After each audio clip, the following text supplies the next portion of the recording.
Hello everyone, my name is Nikita and I welcome you all to today's session of Current Legal Knowledge. Today we are going to cover the current legal issues for the month of July 2023. ठीक है? कुछ controversies जो हमारे लिए important हो जाती है, of course हमारे exam के perspective से legal में है, तो yes, it is important. So let's get started then. Okay, fine. So talking about the context, these are the things we are going to cover in today's session. Fine. Starting with the first one. The first one is right to remain silent and Article 20 Clause 3. तो यार ऐसी क्या controversy हो गई, हमें सबको पता है. Part 3 talks about fundamental right. Part 3 of our constitution talks about fundamental right. ठीक है. पार्ट 3 में ही आर्टिकल 20 क्लॉज 3 है जो बोलता है कि अक्यूज के पास कुछ कुछ राइट्स हैं. ठीक है. अक्यूज के पास कुछ ना कुछ राइट है. Right against self incrimination is one of the rights which is provided under clause 3 of article 20. ठीक है. तो ऐसी क्या कंट्रोवर्सी हुई जो सुप्रीम कोर्ट को वापस रिमाइंड करना पड़ा कि अक्यूज के पास राइट टू रिमेन साइलेंट है. ये कंट्रोवर्सी आज हम देखने वाले हैं. ठीक है. Apart from that, another controversy relates to adjournment motion. अब ये एडजर्नमेंट मोशन क्या होता है? रिसेंटली कांग्रेस के दो एमपी थे, मानिक चंद टेगोर एंड हिबी इदेन. इन लोगों ने एक एडजर्नमेंट मोशन इनिशिएट करा पार्लियामेंट में. क्यों किया? Because they wanted the PM to speak on the matter of Manipur violence. ठीक है. वो चाहते थे कि हमारे मोदी जी जो हमारे पीएम है वो मणिपुर वॉयलेंस पे बोले. ठीक है. उसके लिए जस्टिफिकेशन दे. इसलिए उन्होंने हाउस की प्रोसीडिंग्स को रुकवाते हुए इनफैक्ट एक एडजर्नमेंट मोशन इनिशिएट किया. और हमारे लिए ये कंट्रोवर्सी थोड़ी इंपॉर्टेंट हो जाती है कि यार एडजर्नमेंट मोशन होता क्या है, व्हाट इज इट, कैसे पास किया जा सकता है, क्या क्या उसकी कंडीशंस होती है, किन किन केसेस में उनको पास किया जा सकता है. ये सारी चीजें हम देखने वाले हैं. ठीक है. अच्छा, फिर आता है protecting the honour of national anthem. तो भाई रिसेंटली ऐसा कुछ हुआ क्या? ऐसा कोई केस हुआ जिसमें नेशनल एंथम के प्रोटेक्शन को लेके फिर से बात उठी? इस रिलेटेड कुछ केस लॉज है? इस रिलेटेड कोई लॉ है क्या इंडिया में? अगर है तो कौन सा है? That is something we are going to see in today's session. उसके अलावा एक बहुत ही रिसेंट सा बिल पास हुआ है अभी पार्लियामेंट में, data governance related, personal data protection bill, जिसकी बात हो रही है और काफी चर्चा में है ये. इसके अंदर कुछ कुछ नए नए प्रोविजंस है. मतलब अगर हम राइट टू प्रिवेसी की बात करें, डेटा प्रोटेक्शन की बात करें, तो भाई right to privacy fundamental right काफी पहले बन चुका है. 2018 में सुप्रीम कोर्ट ने इसको राइट टू प्रिवेसी को एक फंडामेंटल राइट का दर्जा दे दिया है. पर डेटा प्रोटेक्शन की जहां बात आती है वहां पे इंडिया अभी भी पीछे था. बट रिसेंटली उसी से रिलेटेड एक बिल पास हुआ है पार्लियामेंट में. तो ये बिल और इसकी प्रोविजंस हमारे लिए इंपॉर्टेंट हो जाते हैं. So yes, we are going to talk about that also today. Then we have governor's power under article 164 of the constitution. तो भाई गवर्नर के पास पावर है क्या किसी भी मिनिस्टर को अपॉइंट करने का या उसको उनके अपॉइंटमेंट को कैंसिल करने का? है क्या? आर्टिकल 164 में बात क्या कर रहे हैं? क्यों ये कंट्रोवर्सी फिर से आई है? So we are going to see this also in today's session. ठीक है. Fine then, let's get started. All right. First is right to remain silent and Article 20 Clause 3. यहां पर स्पेसिफिकली किस कॉन्टेक्स्ट में बात हुई है? कोर्ट ने बोला cooperation does not mean confession. ठीक है. तो कंट्रोवर्सी थी क्या, समझते हैं. रिसेंटली इलाहाबाद हाईकोर्ट में एक केस चल रहा था, यूपी में एक केस चल रहा था जिसमें यह बात हुई कि यार इसके फैक्ट्स क्या थे देखते हैं. एक कपल था, डॉक्टर कपल थे, जिसमें जो वाइफ थी उनके कुछ ना कुछ एलिगेशंस थे. उन्होंने अपने हस्बैंड पे डाउरी हैरेसमेंट और असॉल्ट के एलिगेशंस लगाए थे. ठीक है. अब क्या हुआ कि ये केस पहले गया इलाहाबाद हाई कोर्ट में, तो वहां पे हस्बैंड के लॉयर ने प्री अरेस्ट बेल मांगी. ठीक है. वहां पे केस डिसमिस हो गया और कोर्ट आया फाइनली, और केस आया फाइनली सुप्रीम कोर्ट में. ठीक है.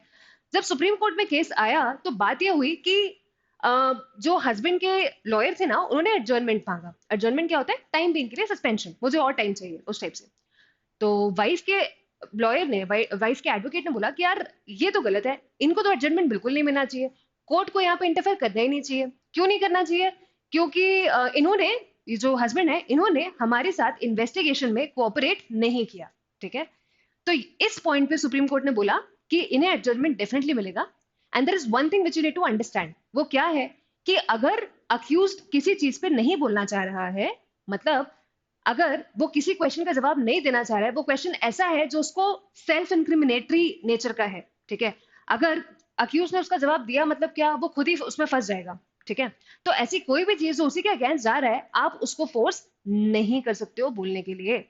तो कोर्ट ने बोला कोऑपरेशन का मतलब, no, if you saying that the accused was not cooperating with investigative agencies, तो उसका मतलब ये नहीं होता है कि वो आपके हर सवाल का जवाब देगा, आपके हर चार्ज को आंसर करेगा, नहीं। पॉइंट इज, अगर ऐसा कोई भी क्वेश्चन आता है जो उसी के अगेंस्ट जा रहा है, जो इनक्रिमिनेटरी नेचर का है, तो फिर अक्यूज के पास पूरा पूरा राइट है कि वो चुप रह सकता है, राइट टू रिमेन साइलेंट। इसीलिए कोर्ट ने ये वापस रिमाइंड करवाया और उन्होंने बोला कि देखो, हमें आर्टिकल 20 क्लॉज 3 को भूलना नहीं चाहिए, which talks about no self incrimination. ठीक है, आप अक्यूज को कभी भी फोर्स नहीं कर सकते कि वो अपने ही अगेंस्ट चीजें बोले। ठीक है, सो यहां से ये कंट्रोवर्सी स्टार्ट हुई। फाइन, जब कोर्ट को वापस ये याद दिलाने की जरूरत पड़ी कि अक्यूज के पास आज भी वो राइट है, दैट टू फंडामेंटल राइट है कि वो अपने अगेंस्ट कोई भी बात नहीं बोलेगा। ठीक है, 20 क्लॉज 3 में बात दे के रखी हुई है, no one shall be compelled to be a witness against himself. Fine, तो ये थी कंट्रोवर्सी। देखते हैं। The Supreme Court mentioned that all accused have right to silence and investigators cannot force them to speak up or admit guilt. मतलब इनके पास right to remain silent है और इनको कोई भी फोर्स नहीं कर सकता कि अपनी गिल्ट को एडमिट करे या फिर कुछ भी उससे रिलेटेड बोले। ठीक है, कोर्ट ने एम्फसाइज किया that constitution accords every person a right against self incrimination, और ये राइट उनको मिलता है आर्टिकल 20 क्लॉज 3 ऑफ कॉन्स्टिट्यूशन में। फाइन, ये जो राइट है उनका, राइट अगेंस्ट सेल्फ इंक्रिमिनेशन, ये उनको मिलता है आर्टिकल 20 क्लॉज 3 में। ओके, क्या बात करता है आर्टिकल 20 क्लॉज 3, वो अपन अभी देखेंगे। उससे पहले इस जजमेंट की कुछ की हाइलाइट्स को समझते हैं। The right to remain silence or the right to silence emanates from Article 20 Clause 3, okay, which states that no one can be compelled to be a witness against himself. किसी को भी आप कंपेल नहीं कर सकते हो कि वो अपने ही अगेंस्ट स्टेटमेंट्स दे। ठीक है, the duty of the prosecution is to prove a person guilty beyond reasonable doubt. तो नॉर्मली अभी प्रोसिक्यूशन कौन होता है भाई? नॉर्मली जब भी एक केस आता है कोर्ट में, तो विक्टिम का जो लॉयर होता है ना, उसको हर चीज प्रूफ करनी होती है। ठीक है, उसको कोर्ट के सामने केस प्रेजेंट करना पड़ता है, सो उसको हम प्रोसिक्यूशन बोलते हैं। प्रोसिक्यूशन को पूरा केस कोर्ट को बताना पड़ता है, पूरे फैक्ट्स वगैरह सब कुछ बताने पड़ते हैं। ठीक है, अब प्रोसिक्यूशन की ड्यूटी बनती है कि वो अक्यूज्ड के अगेंस्ट सारे फैक्ट्स प्रूफ करे। ठीक है, कि पूरी गिल्ट अक्यूज की है। फाइन, तो इनकी ड्यूटी क्या है? To prove the guilt beyond reasonable doubt, मतलब कोर्ट को थोड़ा सा भी डाउट नहीं होना चाहिए कि इसकी गिल्ट नहीं है। फाइन, ये किसकी ड्यूटी होती है प्रूफ करने की? ये होती है प्रोसिक्यूशन की duty. Fine, okay. Now an accused decision to remain silent can be construed as a negative inference in certain circumstances, but it cannot absolve the prosecution from its duty to prove the guilt beyond reasonable doubt.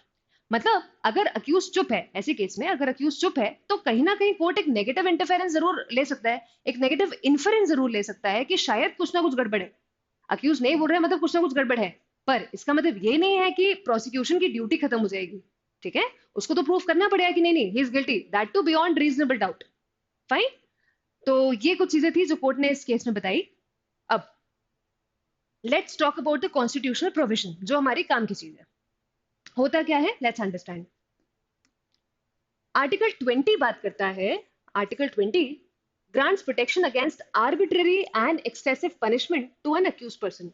भाई जब भी एक accused person है, जब भी एक इंसान है जिसके ऊपर कुछ कुछ चार्जेस लगे हुए हैं, जिसको बोला जा रहा है कि is guilty of certain things, कुछ कुछ चार्जेस उसके लिए है, उस इंसान को एक्सेसिव और आर्बिट्ररी पनिशमेंट नहीं दिया जा सकता। ठीक है, इस चीज को कौन, कहाँ दिया हुआ है ये, इस चीज को कौन प्रोटेक्ट करता है? इस चीज को आर्टिकल 20 बात करता है, इस चीज से रिलेटेड। ठीक है, अच्छा, it contains provisions related to no ex post facto laws, no double jeopardy and no self incrimination. ये क्या है? No ex post facto laws 20 clause 1 बात करता है, नो डबल जियोपार्डी 20 क्लॉज 2 बात करता है, और 20 क्लॉज 3 बात करता है नो सेल्फ इंक्रिमिनेशन। देखते हैं, 20 क्लॉज 1 बात करता है, आर्टिकल 20 क्लॉज 1 बात करता है नो एक्सपोज फैक्टो लॉज, मतलब किसी भी इंसान को ऐसे किसी भी लॉ के अंडर हम गिल्टी या फिर लाइबल नहीं ठहरा सकते जो लॉ उस दिन एग्जिस्टेंस में था ही नहीं जिस दिन उसने क्राइम कमिट किया था। ठीक है, in short we can say that no person shall be compelled और no person shall be held guilty under any law जो उस दिन था ही नहीं जिस दिन उसने क्राइम कमिट किया था। मतलब क्राइम उसने आज कमिट किया है, पर लॉ अगर कल आया तो उसको बैक डेट से उस लॉ को अप्लाई नहीं किया जा सकता. That is no ex post facto law. किसी भी लॉ को रेट्रोस्पेक्टिव इफेक्ट नहीं दिया जा सकता. That's one. No double jeopardy जो आर्टिकल 20 क्लॉज 2 में देके रखा है, 20 क्लॉज 2 में देके रखा है, वो क्या बोलता है कि no person shall be punished and prosecuted for the same offence more than once. एक ऑफेंस के लिए किसी भी इंसान को 2 बार पनिशमेंट नहीं मिल सकता. That is no double jeopardy. And article 20 clause 3 बात करता है नो सेल्फ इंक्रिमिनेशन की. ठीक है, जो बोलता है कि किसी भी इंसान को अपने अगेंस्ट बोलने के लिए आप कंपेल नहीं कर सकते हो. ठीक है, वो बात करी गई है आर्टिकल 20 क्लॉज 3 में. No self-incrimination. No person accused of any offense shall be compelled to be a witness against himself. Fine. इसी चीज को कोर्ट ने यहाँ पे वापस रीइटरेट किया है. फाइन. अच्छा, यहाँ पे जो बोल रहा है ना कि उसको अपने अपने अगेंस्ट विटनेस नहीं बनने दिया जाएगा या अपने अगेंस्ट विटनेस बनने के लिए कंपेल नहीं किया जाएगा, तो वो ना तो अपने अगेंस्ट ओरल एविडेंसेस देगा और ना ही डॉक्यूमेंट्री एविडेंस. ठीक है, यहाँ पे दोनों चीजें कवर होती है, ओरल भी प्लस डॉक्यूमेंट्री भी. ठीक है, दोनों ही केसेस में उसको कंपेल नहीं किया जा सकता. That's one. Then however it does not extend to 3 things. What? Compulsory production of material objects compel किया जा सकता है. To give thumb impression, specimen signature या फिर ब्लड स्पेसिमेंस, इन चीजों के लिए कोर्ट उसको बोल सकती है. ठीक है, कि भाई अपने थंब इंप्रेशन दिखा दो ताकि कंपेयर किया जा सके, या फिर अपने ब्लड स्पेसिमेंस दे दो, या फिर स्पेसिमेन के सिग्नेचर्स बिल्कुल मंगवाए जा सकते हैं, कोई प्रॉब्लम नहीं है. Then compulsory exhibition of body, even इसके लिए उसको बोला जा सकता है. फाइन. नाउ बट एक चीज ध्यान रखनी पड़ेगी कि ये जो 20 क्लॉज 3 है, this only extends to criminal proceedings और ना कि सिविल प्रोसीडिंग्स. इसमें इट इज एप्लीकेबल, इसमें it is not applicable. Fine. So this is 20 clause 3. अच्छा, बिफोर दिस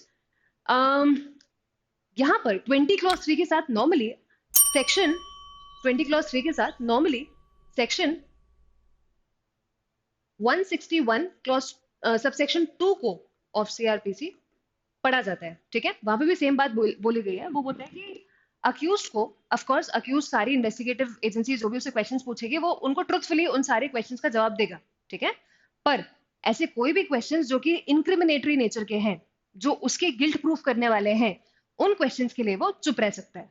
ठीक है, तो ये जो राइट टू रिमेन साइलेंट है ना, ये 20 क्लॉज 3 के साथ साथ सेक्शन 161 सबसेक्शन 2 ऑफ सीआरपीसी भी इसको रिकॉग्नाइज करता है. ठीक है. अच्छा, तो इसका एक लैंडमार्क केस है which is Nandini Satpathy versus PL Dani. This is a landmark case.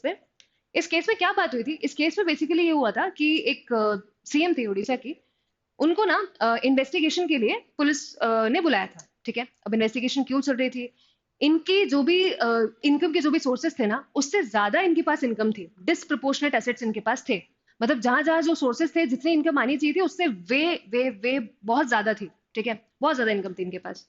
तो क्वेश्चन चल रहे थे कि भाई इतनी इनकम आई कहाँ से? आपके सोर्सेस तो इतने हैं नहीं जितनी इनकम दिख रही है, जितने एसेट्स दिख रहे हैं. तो जब इन चीजों पर बातें उनसे क्वेश्चंस पूछे गए तो उन्होंने बिल्कुल मना कर दिया. उन्होंने कहा मेरे आर्टिकल 20 क्लॉज 3 का वायलेशन हो रहा है, तो मैं इन क्वेश्चंस के बारे में जवाब नहीं दूंगी. ठीक है, उन्होंने हाई कोर्ट में एक पिटिशन फाइल कर दी आर्टिकल 226 के अंदर. ठीक है, उन्होंने बोला मेरा फंडामेंटल राइट का वायलेशन हो रहा है. ठीक है, अब हाई कोर्ट ने वो पिटिशन डिसमिस कर दी. सुप्रीम कोर्ट के पास बात गई, तो वहां पे ये बात हुई कि देखो, अक्यूज्ड को डेफिनेटली आप कंपेल नहीं कर सकते, बट इसका मतलब ये नहीं कि वो किसी भी क्वेश्चन का जवाब नहीं देगा. अक्यूज सिर्फ उन क्वेश्चंस का जवाब नहीं देगा जो कि सेल्फ इंक्रिमिनेटरी होंगे. ठीक है, बाकी सारे क्वेश्चंस का उनको जवाब देना पड़ेगा और कोऑपरेट करना पड़ेगा इन्वेस्टिगेटिंग अथॉरिटीज के साथ. ठीक है, तो ये बात हुई थी नंदिनी सतपति वर्सेस पीएल दानी वाले केस में, जो कि 1978 का केस है. ठीक है, फिर बात आई कि क्या डीएनए सैंपल्स या डीएनए टेस्टिंग के लिए फोर्स किया जा सकता है क्या किसी को? अगर फोर्स करेंगे तो क्या वो 20 क्लॉज 3 में आएगा? क्या उनके राइट अगेंस्ट सेल्फ इंक्रिमिनेशन का वायलेशन होगा क्या? तो डीएनए से रिलेटेड एक और टेस्ट था, एक और केस था, that was Geeta Saha versus NCT Delhi. जिसमें बोला गया कि देखो, कुछ कुछ इंपॉर्टेंट केसेस होते हैं, जैसे कि अगर एक बच्चे का पेरेंटेज डिसाइड करना है, या फिर एक रेप विक्टिम थी जिसका फीटस का टेस्ट होना था, डीएनए उन केसेस में बिल्कुल आप बोल सकते हो डीएनए टेस्टिंग के लिए. ठीक है, that will not amount to violation of article 20 clause 3. Allowed है कुछ कुछ केसेस में। फिर बात आई नार्को एनालिसिस टेस्ट का, क्या नार्को एनालिसिस टेस्ट अलाउड है क्या, पॉलीग्राफ टेस्ट अलाउड है क्या, क्या वो 20 क्लॉज 3 को वायलेट करेगा क्या? तो उसमें भी कोर्ट ने बोला there was this case of Selvi versus state of Karnataka. एक second, just a minute. That is, yes, Selvi versus state of Karnataka. Yes. इसमें बात हुई कि भाई narco analysis test, polygraph test, इन सारे टेस्ट को हम फोर्स नहीं करेंगे अक्यूज को कभी भी करवाने को, बट अगर वो वॉलंटरली करवाना चाह रहा है देन दैट इज अलाउड, उसमें कोई प्रॉब्लम नहीं है। Okay, so this is about article 20 clause 3 और उससे रिलेटेड कंट्रोवर्सी, जिसमें कोर्ट ने बोला कि अगर इन्वेस्टिगेटिव एजेंसी के साथ हमको कोऑपरेट ही करना है then cooperation is different from confession. Cooperate करना अच्छी बात है, पर कन्फेस करना नॉट अलाउड, ठीक है? That will amount to violation of article 20 clause 3, जो कि अक्यूज को राइट देता है, राइट टू रिमेन साइलेंट, ठीक है? सो this was the first controversy. Now let's talk about adjournment motion. क्या होता है एडजर्नमेंट मोशन? देखो, नॉर्मली जब हम बात करते हैं ना, नॉर्मली जब हम बात करते हैं कि यार पार्लियामेंट में होता क्या है, पार्लियामेंट में लॉज बनते हैं, है ना, ये इनका नॉर्मल बिजनेस है। अच्छा, लॉज बनने के अलावा एट टाइम्स ऐसा भी हो सकता है कि देर आर सर्टन वेज, ठीक है, देर आर सर्टन वेज जिससे पार्लियामेंट का अटेंशन हम ड्रॉ कर सकते हैं, ठीक है? जैसे पार्लियामेंट को का पूरा अटेंशन या जितने भी मेंबर्स वहां बैठे हुए हैं उनका अटेंशन हम एक urgent matter of public importance पे ला सकते हैं। ये कैसे लाया जा सकता है? हम कैसे उनसे बोले कि देखो नॉर्मल बिजनेस को थोड़े टाइम के लिए बंद करो और जो इंपॉर्टेंट चीजें चल रही है ना आस पड़ोस, उनके बारे में ध्यान दो। नॉर्मल बिजनेस करते टाइम वो किसी ना किसी बिल पे काम कर रहे होंगे, और अभी फॉर एग्जाम्पल मणिपुर में जो वॉयलेंस चल रहा है या क्यों चल रहा है, भाई मिनिस्टर्स उसके लिए भी तो एटलीस्ट उनको कुछ ना कुछ से तो होना चाहिए ना उनका, तो उनके बारे में जस्टिफिकेशन दे। तो ऐसे केसेस में नॉर्मल बिजनेस को रोककर अगर ध्यान इन चीजों पे लाया जा रहा है तो ये कैसे लाया जा सकता है? इनके लिए कुछ ना कुछ डिवाइसेस होते हैं, पार्लियामेंट्री प्रोसीडिंग्स के कुछ ना कुछ डिवाइसेस होते हैं। What are these devices? यही डिवाइसेस में से एक डिवाइस है मोशन, एडजर्नमेंट मोशन, ठीक है? तो जब भी नॉर्मल बिजनेस को रोककर पार्लियामेंट से हम एक्सपेक्ट कर रहे हैं कि हाउस का ध्यान जाए एक urgent matter of public importance पे, तो हमें मोशन के थ्रू ही ये कर सकते हैं, हम ये मोशन के थ्रू ही कर सकते हैं, ठीक है? ओके, अब मोशन की क्या जरूरत पड़ी? तो भाई कंट्रोवर्सी क्या है? ऑपोजिशन पार्टीज ने डिमांड किया है डिस्कशन। उन्होंने कहा कि देखो अभी हमें डिस्कशन की जरूरत है on the A-list sexual assault of 2 women in Manipur amid the ongoing ethnic violence in the state during the monsoon session of the parliament. The proceedings saw the Lok Sabha being adjourned, और इसी की वजह से लोकसभा की proceedings adjourn हो गई, ठीक है? तो भाई जो अभी वॉयलेंस हो रहा था ना मणिपुर में और 2 women का सेक्सुअल असॉल्ट भी हुआ था, उस पर डिस्कशन करना था, और उस चीज को डिस्कस करने के लिए पार्लियामेंट्री प्रोसीडिंग्स को एडजर्न करना पड़ा, ठीक है? अब एडजर्नमेंट होता क्या है, कैसे होता है, उसके बारे में देखते हैं। इससे पहले let us try to understand some basic concepts about parliament, ठीक है, जो हम नॉर्मली सुनते हैं कुछ वर्ड्स को। क्या क्या वर्ड्स हैं? लेट अस सी। पहला है सेशन। सेशन क्या होता है? Session of Indian Parliament is the time period during which a house meets almost every day continuously to transact business, ठीक है? पार्लियामेंट का बिजनेस ट्रांजैक्ट करने के लिए वो ऑलमोस्ट रोज मिलते हैं, ठीक है, कंटिन्यूस बेसिस पे। उसे हम क्या बोलते हैं? उसे हम बोलते हैं सेशन। अगर हम इंडियन पार्लियामेंट की बात करें तो देयर आर 3 सेशंस। क्या क्या सेशंस होते हैं? पहला सेशन है बजट सेशन। बजट सेशन होता है फरवरी से मई वाला जो पार्ट होता है उसके अंदर बजट सेशन होता है। फिर आता है आपका मॉनसून सेशन जो अभी भी चल रहा है, ये होता है आपका जुलाई से लेके सितंबर तक। और थर्ड होता है आपका विंटर सेशन, ठीक है, विंटर सेशन नवंबर से दिसंबर तक ये चलता है। सो देयर आर 3 सेशंस, ठीक है? ये तो हो गए सेशन। सिटिंग क्या होती है? What is a sitting? A sitting of parliament can be terminated bye adjournment, adjournment signed by prorogation और डिसोल्यूशन, ठीक है? तो जनरली जब हमारे यहाँ जनरल इलेक्शंस होते हैं, पार्लियामेंट में पार्लियामेंट बनती है और जनरल इलेक्शंस हो गए, इलेक्शंस हो चुके हैं, मिनिस्टर्स आ चुके हैं, सब कुछ हो गया, ठीक है, एमपी सारे आ चुके हैं। अब क्या? पार्लियामेंट का सेशन स्टार्ट हो गया, फाइन। अब क्या? अगर उस सेशन को हमें रोकना है, अगर उस सेशन को हमें बंद करना है, तो फिर हम क्या करेंगे? प्रोरोगेशन, ठीक है? सेशन का खत्म हो जाना है इस प्रोरोगेशन। सेशन के अंदर होती है सिटिंग, रोज की रोज बिजनेस करने के लिए वी हैव सम सिटिंग्स, ठीक है? इस सिटिंग को अगर आपको बंद करना है, इस सिटिंग को अगर आपको खत्म करना है, तो आप कैसे करोगे? इस सिटिंग को बंद करने का मतलब एडजर्न करना होता है, सिटिंग को टर्मिनेट करने का मतलब होता है एडजर्नमेंट, ठीक है? आप थ्रू एडजर्नमेंट सिटिंग को टर्मिनेट कर सकते हो, या एडजर्नमेंट साइंड है मतलब इनडेफिनेट पीरियड के लिए आपने सिटिंग बंद कर दी, टर्मिनेट कर दी. प्रोरोग करना, सेशन खत्म करना. ये ना 3 सेशन, जैसे बजट सेशन खत्म कर दिया, प्रोरोग कर दिया.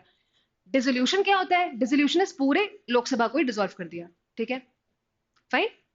अब अगर डिसोल्यूशन हो चुका है, वापस इलेक्शंस होंगे और उसके बाद वापस के सारे एमपीज बनेंगे. फाइन. पर सेशन में ऐसा नहीं होता. एक सेशन खत्म होगा, दूसरा सेशन शुरू हो जाएगा. That way. एक सेशन और दूसरे सेशन के बीच में ज्यादा गैप नहीं होना चाहिए. 6 महीने से ज्यादा गैप नहीं होना चाहिए. ठीक है, ये कुछ बेसिक सी चीज है.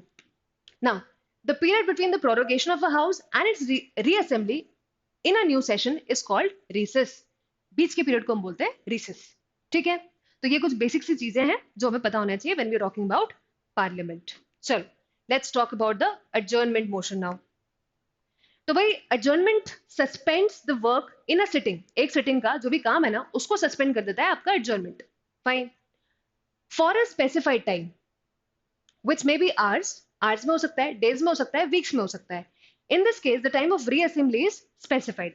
पर जब भी एडजर्नमेंट होता है ना, मतलब मैंने क्या बोला था कि अगर नॉर्मल बिजनेस चल रहा है, कोई बिल पे बात चल रही है, डिस्कशन चल रहा है, उस बिल से रिलेटेड उसको थोड़े टाइम के लिए रोक दो, एडजर्न कर दो. ठीक है, उसको थोड़े टाइम के लिए रोक दो, एडजर्न कर दो, और उसके बाद किसी अर्जेंट पब्लिक मैटर को स्टार्ट कर दो, उस पर डिस्कशन करना स्टार्ट कर दो. ठीक है, अगर इसको रोक दिया ज्यादा तो हम उसको बोलते हैं एडजर्नमेंट हो गया है. ठीक है, okay. Now an adjournment only terminates a sitting and not a session of the house. क्योंकि अगर सेशन को टर्मिनेट करना है तो हम उसको बोलेंगे प्रोरोगेशन, बट अगर सिटिंग को टर्मिनेट करना है तो हम बोल सकते हैं it is adjournment. Fine, time being के लिए. The power of adjournment lies with the presiding officer of the house. Lok Sabha के केस में ही होता है एडजर्नमेंट, और यहाँ पे प्रिसाइडिंग ऑफिसर कौन होता है? He is the speaker. ठीक है, लोकसभा के केस में ही इज द स्पीकर. तो एडजर्न करने का पावर किसके पास है? स्पीकर के पास है. ठीक है, ये हुआ एकदम बेसिक एडजर्नमेंट से रिलेटेड. अच्छा, एडजर्नमेंट मोशन होता क्या है? तो भाई अभी जैसे मणिपुर वाला मैटर थोड़ा इंपॉर्टेंट था, अर्जेंट पब्लिक इंपॉर्टेंस का था ये, तो इसीलिए इसको डिस्कस करने के लिए उन लोगों ने एक नॉर्मल सिटिंग को रोका और डिस्कशन शुरू करवाया. ये मोशन किसने स्टार्ट करवाया? ये मोशन 2 एमपी थे कांग्रेस के, उन्होंने इनिशिएट किया.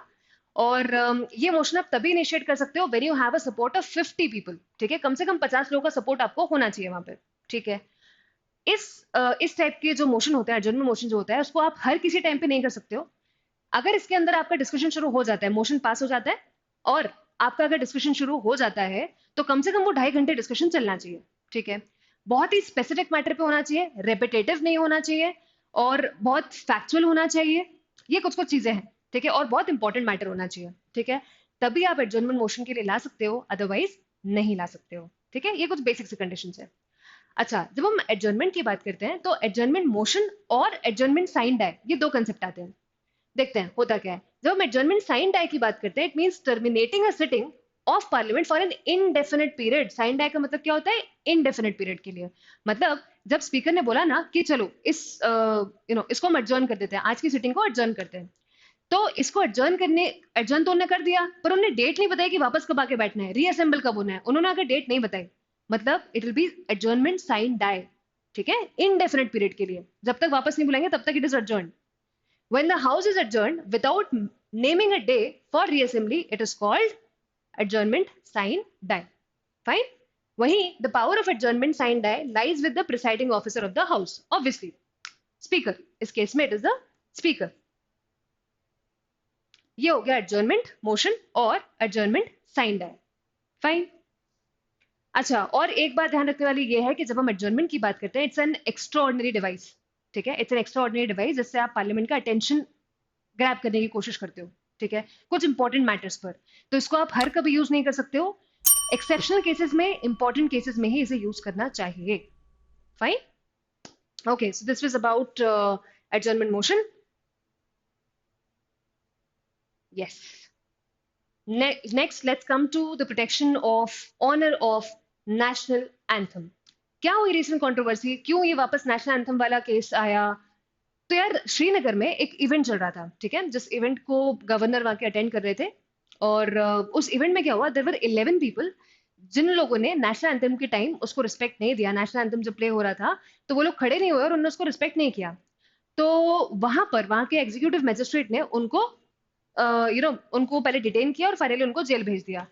फिर बात आई नेशनल एंथम कितना इंपॉर्टेंट है, उसके लिए लॉज है क्या, उनको किस बेसिस पे अंदर किया गया, जेल में क्यों डाला गया, ये कंट्रोवर्सी हुई. तो लेट्स सी देन. देखो, जब हम नेशनल एंथम की बात करते हैं तो पहली बात तो it is one of the national symbols of India. Yes it is. It demonstrates Indian heritage. Also, it demonstrates the patriotism and loyalty towards the country. ठीक है, नेशनल सिंबल है. इसको किसने कंपोज किया था? इसे कंपोज किया था रविन्द्रनाथ टैगोर ने. 27 दिसंबर 1911 में पहली बार रविन्द्रनाथ टैगोर ने इसको गाया था. कब? INC session in Calcutta. पहली बार में इंडियन नेशनल कांग्रेस का जब सेशन था कैलकाटा में, तब इसको गाया गया था. Tagore wrote the first anthem in Bengali, भारतो भाग्यो विधाता, and later on this was edited and translated into Jana Gana मन. ठीक है, ये कुछ कुछ फैक्ट्स है नेशनल एंथम के बारे में. फाइनली कॉन्स्टिट्यूएंट असेंबली ने इसको अडॉप्ट किया था जनवरी 24, 1950 में. ठीक है, कुछ बेसिक सी चीजें about our national anthem. Okay, क्या इससे रिलेटेड कोई लॉज है इंडिया में नेशनल एंथम को उसके ऑनर को प्रोटेक्ट करने के लिए? Do we have some laws? Yes, we do have.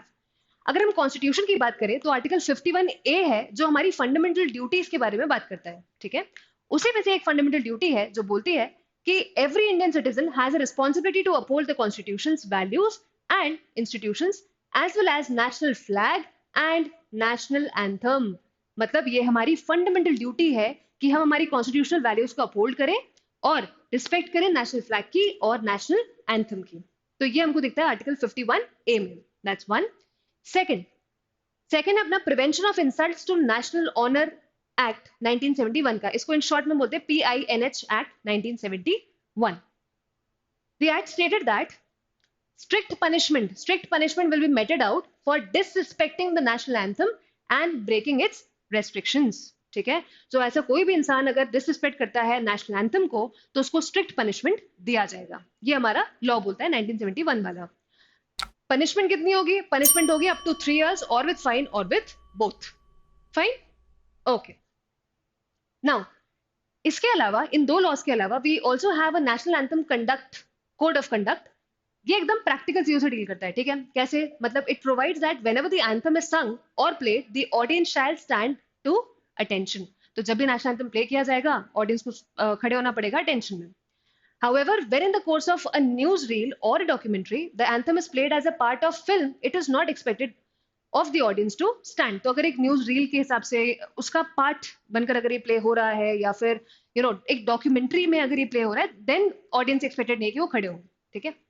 Apart from that ये ऐसे भी ओकेजन बताते हैं जहां कहाँ पर फुल वर्जन इसका प्ले होना चाहिए, कहाँ पर नहीं होना चाहिए. तो कुछ कुछ इंटरेस्टिंग फैक्ट्स है जो आपको यहाँ पर मिल जाते हैं national anthem code of conduct में. फाइन. तो ये भी एक है. Okay, so let us look at the judicial pronouncements now. National anthem से रिलेटेड, उसको प्रोटेक्ट करने से रिलेटेड क्या क्या जुडिशियल प्रोनाउंसमेंट्स हैं उन्हें देखते हैं. So the first case was Bijoy manual versus, yes it is Bijoy manual versus state of Kerala. ये 1986 का केस है. ठीक है, इस केस में क्या हुआ था देखते हैं. तो एक स्कूल में प्रेयर चल रही थी. प्रेयर के टाइम पे जेहोवा सेक्ट के कुछ बच्चे थे. Jehovah sect as in Christianity में एक सेक्ट है जेहोवा सेक्ट जो जेहोवा गॉड को मानते हैं. उनके उसमें प्रैक्टिस ऐसी चलती थी कि वो सिर्फ अपने गॉड को ही मान सकते हैं, उन्हीं की उन्हीं को रिस्पेक्ट कर सकते हैं और उन्हीं के लिए प्रेयर्स गा सकते हैं. ठीक है, तो जब इनकी असेंबली में, स्कूल असेंबली में जब नेशनल एंथम गाया गया तो ये बच्चे खड़े तो हो गए पर इन्होंने नेशनल एंथम को गाया नहीं. तो इस केस में उनको बोल दिया गया कि ये लोग नेशनल एंथम का डिसरिस्पेक्ट कर रहे हैं. ठीक है, तो यहाँ पे हुआ क्या फिर जब ये केस कोर्ट में गया तो सुप्रीम कोर्ट ने बोला the supreme court granted protection to the 3 children belonging to Christian sect, iterating that forcing them to sing the national anthem was violative of their right to freedom of religion, जो कि article 25 में दिया हुआ है. Article 25 clearly बोलता है that you have the right to freedom of religion, you have the right to freely profess, practice and propagate religion. At the same time, you have freedom of conscience. ठीक है, तो supreme court ने बोला कि अगर आप बच्चों को ऐसा करने से रोक रहे हैं तो in a way you are trying to violate their right to freedom of religion. Article 25. Court ने फिर बोला that standing up respectfully but not singing oneself neither prevents the singing of national anthem nor causes disturbance to people assembled to sing. Hence, it does not constitute an offense under PINIH act 1971। तो उन्होंने ये चीज बहुत clearly बोली कि अगर आप खड़े हो जाते हो और भले आप गा नहीं रहे हो बट आप रिस्पेक्ट तो कर रहे हो, ठीक है, ना इससे कोई पब्लिक डिस्टर्बेंस हो रहा है ना ही आपको कोई प्रॉब्लम हो रही है। तो यहाँ पर उन्होंने कहा कि इस केस में बच्चों की कोई गलती नहीं है। Right, so this was the case. फिर आता है एक और case which is Shyam Narayan Chouksey versus union of India, 2018 का केस है। इसमें बात हुई, आई एम प्रीटी श्योर ये कंट्रोवर्सी शायद आप लोगों को याद होगी, 2016 में स्टार्ट हुई थी। एक इंटरम ऑर्डर था जिसमें बात करी गई थी कि भाई सिनेमा हॉल्स में इनिशियली जैसे मूवी स्टार्ट होती है तब नेशनल एंथम प्ले किया जाएगा, और क्या ये मैंडेटरी है, सारे थिएटर्स को प्ले करना पड़ेगा, और तो और जितनी ऑडियंस बैठी सबको खड़े होना पड़ेगा क्या, इस पे बात थी। तो कोर्ट ने बोला कि उन्होंने मैंडेट किया that all the Indian cinema halls to play the national anthem before the beginning of the film and all those present in the hall are obliged to stand up. तो पहले उन्होंने बोल दिया इट इज मैंडेटरी 2016 में। फिर court ने 2018 में अपने ही ऑर्डर को थोड़ा मॉडिफाई किया और उन्होंने बोला that it is not mandatory but optional और डायरेक्टरी। अब ये मैंडेटरी नहीं है, इट इज ऑप्शनल। ठीक है, तो एक केस ये भी था इस पे। ये कुछ जुडिशियल प्रेसिडेंट्स हैं but this is about national anthem. Okay, now comes data governance. तो भाई 2018 में पहली बार राइट टू प्रिवेसी को फंडामेंटल राइट की तरह देखा गया। ठीक है, इसको बोला गया that right to privacy is a part of article 21 and it is a part of right to life, right to dignity. तो it is also a fundamental right. वहां पे बात हुई इंफॉर्मेशनल प्रिवेसी की, क्यों जरूरी है अपने डेटा को प्रोटेक्ट करने के लिए। आधार जजमेंट में ये आया था, justice K S Puttaswamy versus union of India वाला जो केस था उसमें ये चीज आई थी, प्रिवेसी की जहां बात हुई थी। फिर बात हुई यार इंडिया में ऐसे कोई लॉज है क्या डेटा को प्रोटेक्ट करने के लिए। तो as of now we have IT act but वो स्पेसिफिकली डेटा प्रोटेक्शन के लिए नहीं है। ठीक है, सो इस काफी अवेटेड बिल था ये, काफी बार आया, डिस्कस किया गया, फिर रिजेक्ट हो गया, लैप्स हो गया, ये चीजें काफी चलती रही, बट फाइनली अब जाके पास हुआ डेटा गवर्नेंस से रिलेटेड बिल। तो इंपॉर्टेंट है भाई। रिसेंटली इसका कॉन्टेक्स्ट क्या है, recently union cabinet has approved the draft digital personal data protection bill DPDP 2022 to introduce in the monsoon session of parliament with some significant changes। ठीक है, अब अगर ये बिल पास हो जाता है, in that case this will be India's core data governance framework 6 years after the Supreme Court declared privacy as a fundamental right, ठीक है, in 2018। तो ये एक बहुत लैंडमार्क चीज होने वाली, एक लैंडमार्क फ्रेमवर्क हमारे पास हो जाएगा डेटा गवर्नेंस को लेकर, अगर ये बिल सही ढंग से एक्ट बन जाता है तो। ठीक है, ओके, इसके अगर हम टाइमलाइन देखें तो ये स्टार्ट हो गया था 2018 से। ठीक है, 2018 में पहला ड्राफ्ट आया था, justice BN Shri Krishna committee बनी थी, उन्होंने पहला ड्राफ्ट इसका दे दिया था। उसके बाद फिर उसके बाद 2019 में फाइनली बिल प्रेजेंट किया गया था पार्लियामेंट में। 2021 में joint parliamentary committee submitted its report, joint parliamentary committee ने अपनी रिपोर्ट सबमिट करी थी, और फिर 2022 में सेंट्रल गवर्नमेंट ने इस बिल को अगस्त में विड्रॉ कर लिया था। ठीक है, उसके बाद रिवाइज बिल वापस लाया गया, जो मेटी ने मिनिस्ट्री ने वापस एक रिवाइज बिल यहाँ के लिए दिया। फाइनली 2020 में पब्लिक कंसल्टेशन के लिए दिसंबर तक ये बिल पब्लिक को दिया गया डिस्कशन और कंसल्टेशन के लिए। ठीक है, तो ये थी इसकी टाइमलाइन जो कि 2018 से स्टार्ट होते हुए 22 तक आई थी। अच्छा, इस बिल में कुछ एक्सपेक्टेड से चेंजेस हैं। क्या क्या चेंजेस होने वाले हैं, let's talk about them. First one, as of consent को लोअर कर दिया जाएगा, कम कर दी जाएगी एज ऑफ कंसेंट। मतलब क्या, देखो बिल ने फिक्स कर दी age of consent at 18 years, requiring parental consult for processing data for individuals below 18। मतलब क्या, अगर आपको कंसेंट देना है डेटा से रिलेटेड तो आप 18 साल तक, आप 18 साल से कम वाले जो है ना उनके लिए पेरेंटल परमिशन की जरूरत पड़ेगी, बट अपार्ट फ्रॉम दैट आपको परमिशन की जरूरत नहीं होगी। 18 के ऊपर वालों के लिए जरूरत नहीं है परमिशन की। ठीक है, यहाँ पर आपकी कंसेंट की एज को कम कर दिया गया है। फाइन, यहाँ पर उन्होंने ग्रेडेड अप्रोच अडॉप्ट किया है। Now what do you mean by graded approach, यहाँ पे केस बाय केस बेसिस पे डिटरमाइन किया जाएगा as of consent.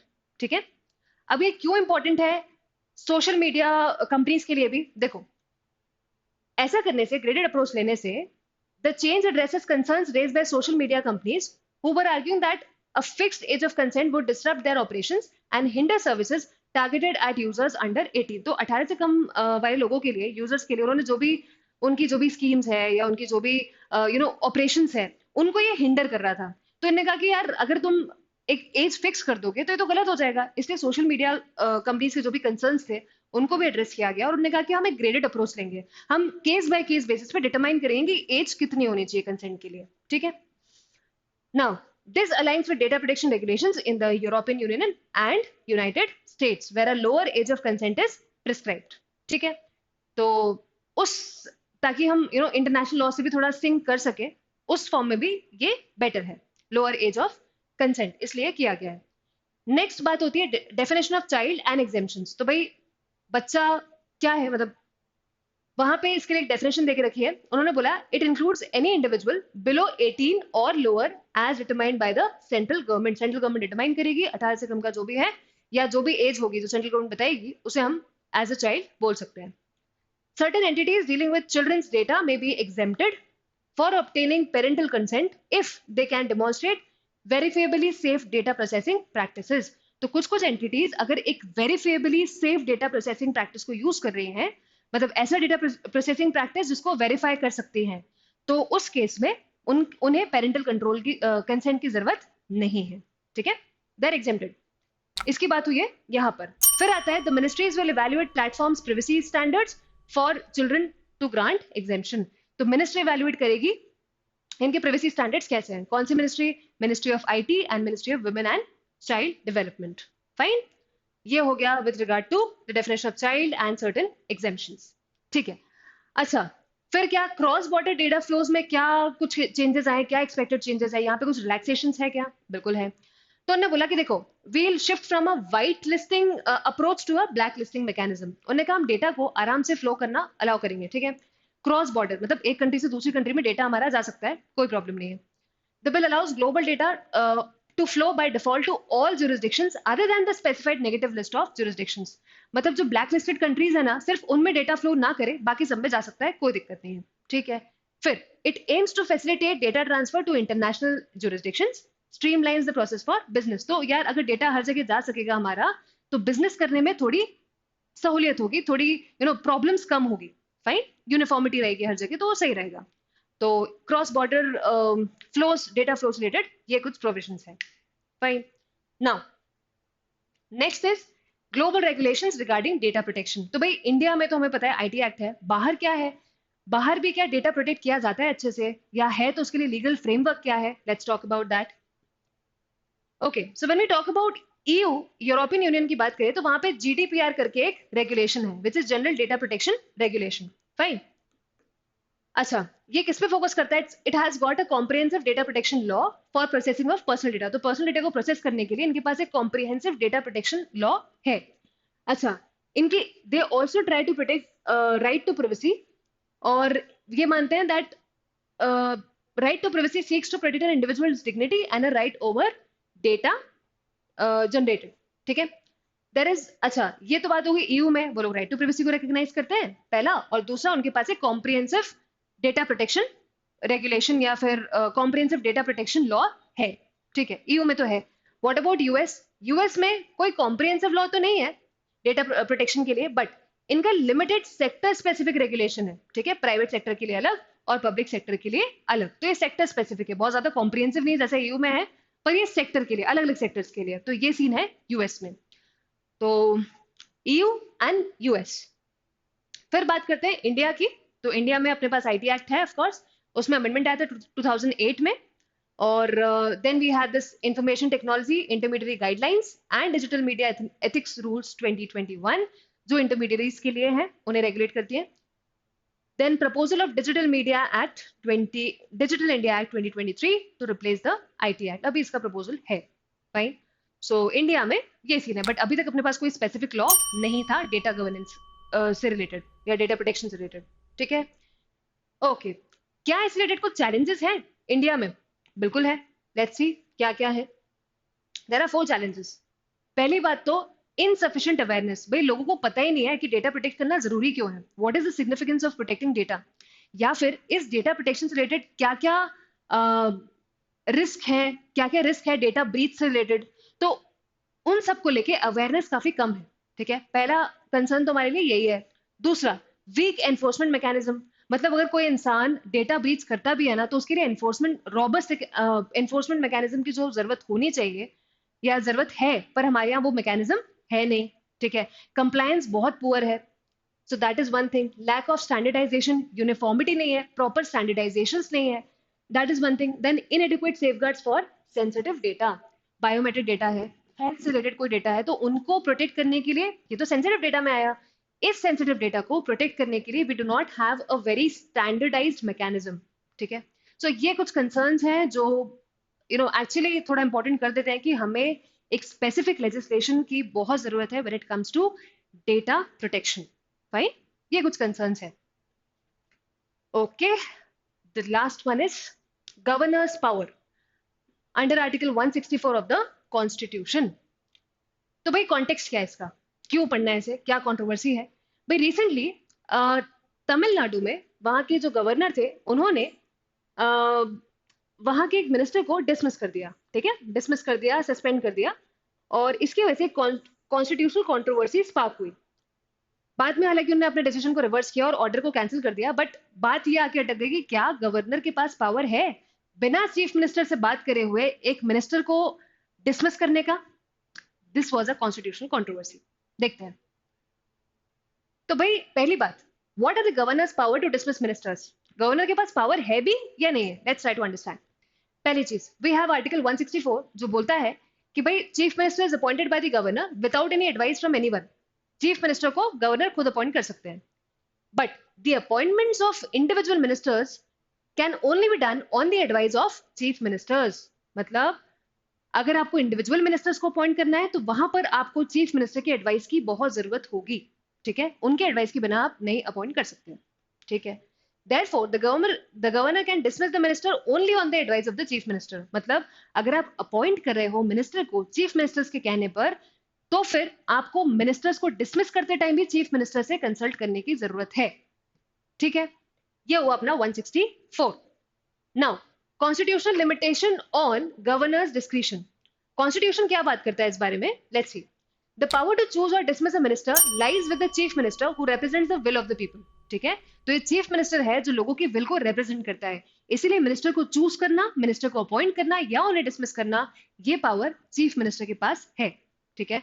Actually direct power तो गवर्नर के पास है, बट गवर्नर ये पावर कैसे एक्सरसाइज करेगा? चीफ मिनिस्टर से बातचीत करके, कंसल्ट करके। बी आर अम्बेडकर ने जो कॉन्स्टिट्यूशन बनाते टाइम उन्होंने कहा था that governor has no independent executive functions under the constitution. उन्होंने कहा था गवर्नर के पास इंडिपेंडेंट फंक्शंस नहीं है, वो जब भी काम करेंगे he'll work with the aid and advice of the council of ministers, ठीक है, headed by the chief minister. The inclusion of pleasure of the governor, तो फिर ये pleasure of governor क्या है? तो उन्होंने कहा कि ये एक तरह की फॉर्मेलिटी है, ठीक है। मेन काम तो तभी होगा जब सीएम से बात होगी इनकी अपॉइंटमेंट या डिसमिसल को से रिलेटेड, पर ये जो है ना कि मिनिस्टर सिर्फ इनके प्लेजर ऑफ द गवर्नर तक रह पाएंगे, तो ये this is just a kind of formality, ठीक है।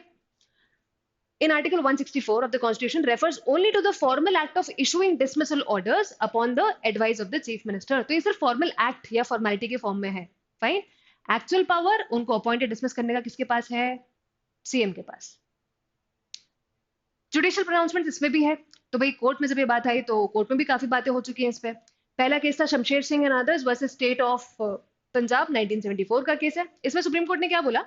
दैट द प्रेसिडेंट और the governor who had executive powers under the constitution should exercise their formal constitutional powers only with the advice of the ministers except in few exceptional situations. तो उन्होंने कहा कि ये जो executive power है ना इनके पास अपॉइंटमेंट से रिलेटेड या फिर डिसमिसल से रिलेटेड, ये पावर्स ये एक्सरसाइज कर सकते हैं कब? सिर्फ जब ये एडवाइस लेते हैं मिनिस्टर्स से, ठीक है। काउंसिल ऑफ मिनिस्टर्स की जब ये एडवाइस लेते हैं ना, तभी ये काम कर सकते हैं, तभी अपने एग्जीक्यूटिव पावर्स को एक्सरसाइज कर सकते हैं, ठीक है। और अपना डिस्क्रिप्शन ये सिर्फ बहुत लिमिटेड केसेस में लगाएंगे। फॉर एग्जांपल अगर फ्लोर टेस्ट होता है तो, या फिर अगर मेजोरिटी प्रूव नहीं हो पाई तो, उन सारे केसेस में, कुछ एक्सेप्शनल केसेस है जो कॉन्स्टिट्यूशन खुद ही प्रोवाइड करता है, उन सारे केसेस में अपना डिस्क्रिशनरी पावर यूज कर सकते हैं। अदरवाइज इनको मिनिस्टर्स के हिसाब से ही चलना पड़ेगा, ठीक है, गवर्नर हो या प्रेसिडेंट हो। ये बात करी गई सुप्रीम कोर्ट ने Shamsher Singh and others versus state of Punjab, 1974 का केस है, ठीक है। फिर आया अपना Nabam Rebia versus deputy speaker, 2015 का केस है ये। इसमें कोर्ट ने बोला that governors can not cause the downfall of elected governments. The governor's discretionary power are limited to the provisions of article 163 clause 1. उन्होंने कहा कि ये अपना डिस्क्रिशनरी पावर सिर्फ कुछ ही केसेस में कर सकते हैं, और वो क्या केस है, 163(1) उसके बारे में बात करता है. क्या बोलता है भाई? It states that there shall be a council of ministers with the chief minister at the head to aid and advise the governor in exercise of its functions, except in so far as is by or under this constitution required to exercise its functions or any of them in his discretion. मतलब कुल मिला के बात ये है कि governor जब भी अपने पावर को एक्सरसाइज करना चाहेंगे, एग्जीक्यूटिव पावर को, वहां पर उनको एड एंड एडवाइस लेनी पड़ेगी. किसकी? Council of ministers headed by the chief minister. ठीक है. उसके अलावा बहुत ही लिमिटेड केसेस में वो अपना डिस्क्रिशन यूज कर सकते हैं, अदरवाइज नहीं करेंगे. तो वही वाली बात जो शमशेर सिंह में बोली गई उसी को रीअफर्म किया गया कोर्ट ने इस केस में भी, और इससे रिलेटेड मैटर क्लियर कर दिया गया. ठीक है. अच्छा, इससे रिलेटेड कुछ कंसर्न्स भी हैं. अगर गवर्नर अपने डिस्क्रिशनरी पावर का यूज, डिस्क्रिशनरी पावर जो है उसको ज्यादा यूज कर लेते हैं, तो उससे क्या होता है? It leads to constitutional misadventure, it sets wrong precedents and it leads to collapse of constitutional system. मतलब अगर वो सीएम कौन है यार? चीफ मिनिस्टर या फिर जो भी मिनिस्टर्स हैं, they are representing the will of the people. ठीक है, they are representing the will of the people. तो ऐसे किसी इंसान से अगर आप सलाह मशवरा नहीं कर रहे हो, उनसे कंसल्ट नहीं कर रहे हो, कॉन्स्टिट्यूशन भी बोल रहा है कि आपको जो भी काम करना है, आपको एग्जीक्यूटिव पावर अपने यूज करना है, आपको सीएम से कंसल्ट करना पड़ेगा, उनके एड एंड एडवाइस पे काम करना पड़ेगा. और अगर आप नहीं कर रहे हो, then you are in a way setting a wrong precedent. आप कॉन्स्टिट्यूशनल मशीनरी के साथ खेल रहे हो. In a way you are trying to disturb the balance which is there. जो फेडरल बैलेंस है ना, आप उसको डिस्टर्ब करने की कोशिश कर रहे हो. तो ये कुछ कंसर्न्स हैं. इसीलिए ये थोड़ा इंपॉर्टेंट हो जाता है ये समझना कि गवर्नर की पावर एक्चुअली है तो है कितनी, किस एक्सटेंट तक वो अपनी पावर का यूज कर सकते हैं. ठीक है. In of course with relating to appointment and dismissal of ministers. Fine. So that is it for today's session. I hope the session is helpful for you all for covering the current legal affairs for the month of July 2023.